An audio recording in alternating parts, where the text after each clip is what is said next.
अन्विता को बिना बाप के अपना बच्चा चाहिए था, क्योंकि माँ बाप के रिश्ते के अलावा उसे किसी और रिश्ते पर भरोसा नहीं था। बचपन में ही उसके पिता ने उसकी माँ को छोड़कर दूसरी शादी कर ली थी और अब माँ के गुजर जाने के बाद अन्विता बिल्कुल अकेली पड़ गई थी। इसलिए अब वह चाहती है कि उसका भी परिवार हो, लेकिन शादी के बंधन में बंधे बिना उसने अपनी दोस्त को यह बात बताई तो दोस्त ने हैरानी से कहा, तू पागल हो गई है क्या? बिना शादी किए ऐसे कैसे हो सकता है? तब अन्विता ने बताया कि फर्टिलाइजेशन लैब से अगर डोनर का स्पर्म मिल जाएगा तो मैं माँ बन सकती हूँ। फिर दोनों डॉक्टर के पास गईं। डॉक्टर ने सारी फॉर्मेलिटी समझाई और कहा कि तुम्हें जैसा बच्चा चाहिए उसकी डिटेल्स इस फॉर्म में लिख दो। जब अन्विता जाने लगी तो उसने देखा कि वहाँ कुछ छपरी किस्म के लोग स्पर्म डोनेट कर रहे थे। अन्विता ऐसे लोगों का स्पर्म बिल्कुल भी नहीं चाहती थी। उसने फिर से डॉक्टर से पूछा कि क्या मैं खुद डोनर चुन सकती हूँ? डॉक्टर ने मुस्कुराते हुए कहा, हाँ बिल्कुल, बस तुम मुझे बता दो, बाकी सब मैं कर दूंगा। अब अन्विता को सिर्फ एक सही डोनर की तलाश थी और वह अच्छे कैरेक्टर वाला डोनर को ढूंढना शुरू कर दी। अन्विता अब एक अच्छे लड़के का स्पर्म डोनर ढूंढने लगी है, लेकिन उसे कोई भी पसंद नहीं आता और इसी तलाश में एक दिन वह एक स्टैंड अप कॉमेडी शो में जाती है। वहाँ सिद्धू स्टैंड अप कॉमेडी कर रहा था। उसका कैरेक्टर और बिहेवियर देखकर अन्विता को वह बहुत अच्छा लगता है। तभी उसके मन में ख्याल आता है कि यही डोनर के लिए परफेक्ट रहेगा। अन्विता सीधे उससे बात करने की सोचती है, लेकिन तभी उसकी दोस्त रोक देती है और कहती है कि सीधा मत बताना वरना वह भी भाग जाएगा। इस बार संध्या सिद्धू के पास जाती है और उससे कैजुअली बातें करती है। फिर उसे अपने होटल में शो करने के लिए बुलाती है और सिद्धू भी मान जाता है। अगली सुबह सिद्धू होटल पहुँचता है, जहाँ अन्विता उससे मिलती है और कई सवाल पूछती है, लेकिन सिद्धू हर बात का जवाब मजाक और कॉमेडी में देता है। अन्विता को उसकी ये आदत अजीब भी लगी है और दिलचस्प भी। फिर अन्विता उसके बारे में और जानने के लिए उसकी कंपनी पहुंचती है। वहाँ पान वाले से पूछती है कि सिद्धू नशा करता है या नहीं। पान वाला झूठ बोल देता है कि सर तो बहुत सीधा साधा है। फिर सिक्योरिटी गार्ड और कंपनी के लोगों से भी पूछती है, लेकिन सब सिद्धू के बारे में अच्छा ही बताते हैं।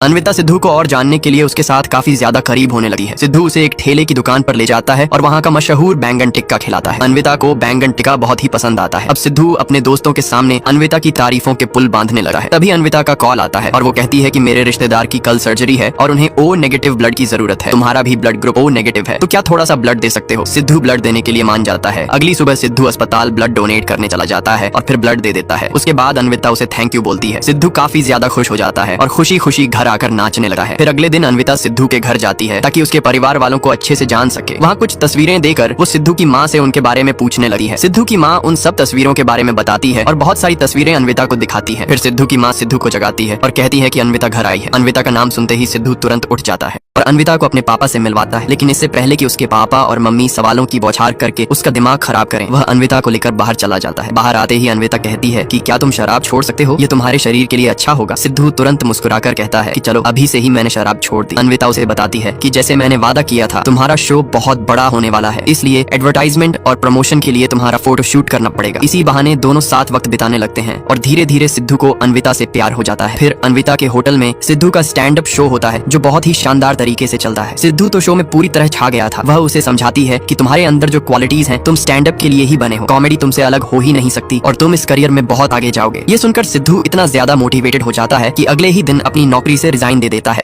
अन्विता को लगता है कि उसका डोनर उसे मिल चुका है और अब उसे सिद्धू को सब कुछ बताना होगा। अगले दिन दोनों मॉल में मिलते हैं और अन्विता सच बताने ही वाली होती है कि तभी सिद्धू उसे शादी के लिए प्रपोज कर देता है, लेकिन अन्विता उसके कान में सच बता देती है, जिससे सिद्धू हैरान रह जाता है। उसे पता चलता है कि अन्विता शादी नहीं करना चाहती, लेकिन प्रेग्नेंट होना चाहती है। सिद्धू के दोस्त पूछते हैं कि अन्विता ने हाँ कहा या ना कहा। मजबूरी में सिद्धू बताता है कि वो उससे बच्चा चाहती है, लेकिन शादी और रिश्ता दोनों नहीं चाहती। ये सुनकर सब लोग चौंक जाते हैं। वहीं अन्विता सोचती है कि उसे सिद्धू से माफी मांगनी चाहिए, क्योंकि उसे अंदाजा नहीं था कि इस सब में सिद्धू उसे सच में प्यार करने लगेगा। अगली सुबह सिद्धू के मम्मी पापा चिल्ला रहे होते हैं कि उसे नौकरी छोड़ने की क्या जरूरत थी। तभी अन्विता उससे मिलने आती है। दोनों अकेले में बात करते हैं और अन्विता कहती है कि प्यार और रिलेशनशिप उसके लिए नहीं है। वो सिद्धू से पूछती है कि क्या एक कुंवारी औरत मां नहीं बन सकती, लेकिन सिद्धू को उसकी बात समझ में नहीं आती। वो उल्टी सीधी बातें करता है और गुस्से में अन्विता वहाँ से चली जाती है। अन्विता गुस्से में सिद्धू से कहती है कि तुम खुद को कॉमेडियन मत समझना, क्योंकि तुम जोकर से ज्यादा कुछ नहीं हो। यह सुनकर सिद्धू हैरान रह जाता है कि अन्विता ऐसा कैसे बोल सकती है। अगले ही शो में सिद्धू स्टेज पर लड़कियों के बहाने देकर ब्रेकअप करने वाली बातों पर कॉमेडी करता है और फिर धीरे धीरे पेरेंट्स पर गंदी गंदी कॉमेडी करने लगता है। उसे यह अंदाजा नहीं था कि उसी शो में उसके पापा भी मौजूद हैं। अपने बेटे की बातें सुनकर पापा शर्मिंदा हो जाते हैं और अगले दिन सिद्धू उनसे नजरें चुराने की कोशिश करता है, लेकिन पापा उसे पकड़ लेते हैं। सिद्धू उन्हें समझाने लगता है कि यह बस कॉमेडी थी, ये एक खूबसूरत आर्ट फॉर्म है। इसके बाद सिद्धू अपने दोस्त के साथ कॉफी शॉप में बैठा होता है। उसका दोस्त अचानक कहता है, आज से मैं तेरा मैनेजर हूँ। सिद्धू चौंक कर पूछता है, जब मुझे हफ्ते में सिर्फ एक शो मिलता है तो तू मेरा मैनेजर बनकर क्या करेगा? दोस्त आत्मविश्वास से कहता है कि तू बहुत टैलेंटेड है, तुझे ऐसे छोटे मोटे शो नहीं बल्कि बड़े स्टेज करने चाहिए। तभी सिद्धू की नजर पास में बैठी अन्विता पर पड़ती है, जो किसी और लड़के के साथ मीटिंग करने आई थी।